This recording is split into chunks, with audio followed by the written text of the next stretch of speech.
Wawaw. Mr. Arevalo, kanina, nandito ako kanina, umakyat na ako. Pagbalik ko rito, nakatungo ka pa rin. Sino ba talaga kausap mo dyan? Gusto mo yung mic? Wala po, Your Honor. Pero ka ba abogado? Yes po, Your Honor.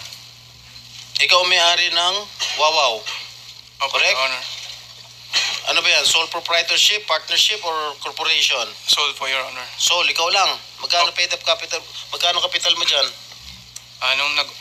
Nung una po is 9 million po, 2017. 9 million. 2017 po, nag-start po kami. 17 po. 2017. Up to now. Hindi po. Sole proprietor pa rin hanggang ngayon. Opo. Okay.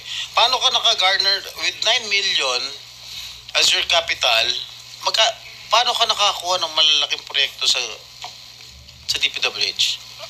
Nag-start lang po kami nung 2019 po na may nagka-project po.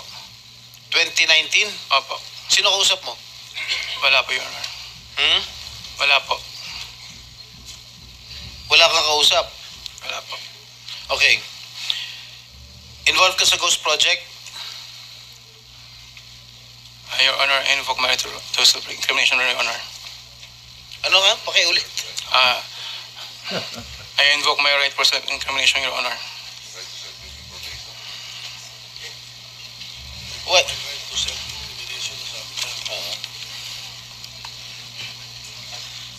Senator Jinggoy. Malinaw ba Mr. Chair. Pwede bang... linawin muna natin yung sinabi kasi ang narinig ko, I invoke my right to self-incrimination.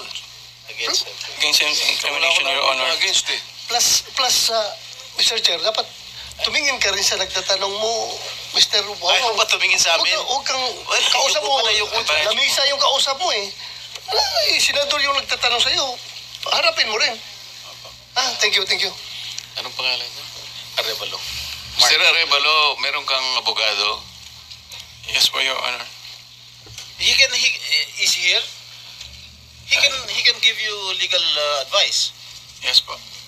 Nandiyan ba, abogado mo? Nasaan ang abogado mo, Mr. Arevalo?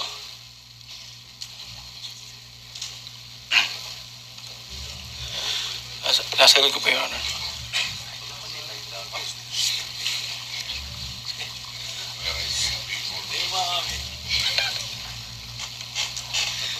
Hindi po. Malapit na kayo makulong.